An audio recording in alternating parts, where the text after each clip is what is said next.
America मुर्दाबाद, America मुर्दाबाद, Israel मुर्दाबाद, पाकिस्तान मुर्दाबाद। अस्सलाम वालेकुम नाजरीन, आपका मेज़बान मोहम्मद जाफ़र आपकी खिदमत में हाजिर है और आप देख रहे हैं लाजवाल न्यूज़। अभी की बात करें तो हम इमाम रज़ा मस्जिद बठिंडी जम्मू में मौजूद हैं, जहां पर आप देख सकते हैं कि शिया फेडरेशन के लोग जो हैं वो पाकिस्तान के खिलाफ यहां पर ज़ोरदार एहतजाज करते नजर आ रहे हैं। नाराए रिसालत या रसूल अल्लाह, नाराए हैदरी या अली, इमरान खान मुर्दाबाद। जिस तरह से बलूचिस्तान में एक ही कम्युनिटी के लोगों का कत्ले-आम किया गया, उसी को लेकर आज जम्मू व कश्मीर के मुख्तलिफ हिस्सों में लगातार पाकिस्तान के खिलाफ जोरदार नारेबाजी की जा रही है। और ये तस्वीरें आप इमाम रज़ा मस्जिद बठिंडी जम्मू के सामने से देख रहे हैं, जहां पर शिया कम्युनिटी के लोग लगातार पाकिस्तान के खिलाफ एहतजाज करते नजर आ रहे हैं। अमेरिका मुर्दाबाद, अमेरिका मुर्दाबाद, इस्राइल मुर्दाबाद, पाकिस्तान मुर्दाबाद, आले सऊद मुर्दाबाद, आले सऊद मुर्दाबाद, आले सऊद मुर्दाबाद। हमारे साथ यहाँ पर शिया फेडरेशन के सदर आशिक हुसैन साहब मौजूद हैं, हम इनसे बातचीत करेंगे। सर, क्या कहना चाहेंगे जिस तरह से बलूचिस्तान में एक ही कम्युनिटी के लोगों पर जो है कत्लेआम किया गया, क्या कहना चाहेंगे इस पर आप? देखिए, ये जो है बदकिस्मती की बात है। शिया फेडरेशन जो हर उस एक्ट को, हर एक मजलूम, चाहे वो हिंदू है, मुसलमान है, सिख है, ईसाई है, हम उसकी मजलूमियत के साथ खड़े हैं। जहाँ जहाँ भी जुल्म होगा, बेइंसाफ़ी होगी, हम उसके साथ देंगे।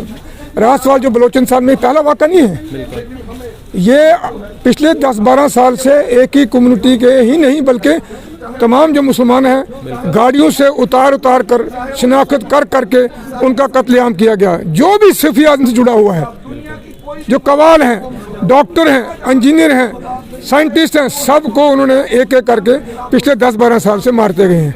वो आज तक 12 सालों से वहाँ के लोग जो हैं वो इंसाफ मांग रहे हैं, जो इंसाफ उनको नहीं मिल पा रहा है। और ये जो सरकार जो है, ये पाकिस्तान सरकार किस नाम की सरकार है कि जो अपनी आवाम को तहफ़्फ़ुज़ न दे पाए, उनकी देख रेख न कर सके और दूसरों को तहफ़्फ़ुज़ देने की वो बात करे, तो मुझे लगता है कि वो ख्यालों की दुनिया में सोए हुए हैं। तो इसलिए हमने आज शिया फेडरेशन ने ये जो यहाँ प्रोटेस्ट किया है उसके खिलाफ किया कि हम उसको कंडेम करते हैं, क्योंकि तमाम जो मस्तूरात हैं एक हफ्ते के से हो के वो रास्ते पे बैठे हैं, लाशें लेकर बैठे हैं, वो उनको दफनाते नहीं हैं ताकि इमरान खान यहाँ आए, वो हमें इंसाफ दिलाए, हमसे बात करे। जब 12 साल पहले इमरान खान वहाँ अपोजिशन में था तो यही वाक़ा एक होता, 12-13 आदमी को मारा था बसों से उतार कर। तो उस वक्त अपोजिशन में रहते हुए इमरान खान वहाँ गया। आज चूँकि वो प्राइम मिनिस्टर, उसके हाथ ताकत है, वो क्यों नहीं गया, वो क्यों नहीं जा रहा है? इसका मतलब है कि वहाँ के लोग मजलूम हैं। और कौन सा दीन है ये, कौन सा मजहब हमें ये सिखाता है कि ये कौन सा इस्लाम है कि आप निहत्ते लोग भले किसी भी फ़िरके से हो, क्यों मारे उनको आप? तो उसी सिलसिले में जो है हमने ये प्रोटेस्ट किया है। और ये भी मैं एक सवाल पूछता हूँ कि क्या कायद आज़म मोहम्मद अली जिन्ना ने पाकिस्तान के वजूद इसमें लाया था कि एक दूसरे का कत्लेआम करो आप? यही है। यहाँ हमारे हिंदुस्तान के अंदर इतनी दुनिया रहती है, इतने मज़ाहिब के लोग रहते हैं, इतनी ज़बानें बोलते हैं, वो यहाँ इतना बड़ा मसला नहीं है जितना वहाँ हो रहा है। तो बहरहाल वो यहाँ भी कुछ हो रहा है, कश्मीर के अंदर कुछ हो रहा है, बेगुनाह लोगों को अगर मारा जा रहा है तो हम उसको भी कंडेम करते हैं। हिंदुस्तान के अंदर किसी से मजलूम को बेइंसाफ़ी हो रहा है, उसको भी कंडेम करते हैं कि ऐसा नहीं होना चाहिए। मुल्क जो है, अपने मुल्क जो है तभी तरक्की करेंगे जब वो अमन शांति भाईचारे से रहेंगे। हर मुल्क जो है तरक्की पर तभी आगे जाता है, तब तो सबको साथ लेकर चले। उसी सिलसिले में शिया फेडरेशन आज जो है इसमें करगिल के, लेह के, कश्मीर के, जम्मू मुकामी लोग हैं, पुंछ के हैं, रजौरी के हैं, चंद्रकोट के लोग हैं मुकामी, इसमें हमारे सुन्नी भाई भी साथ में।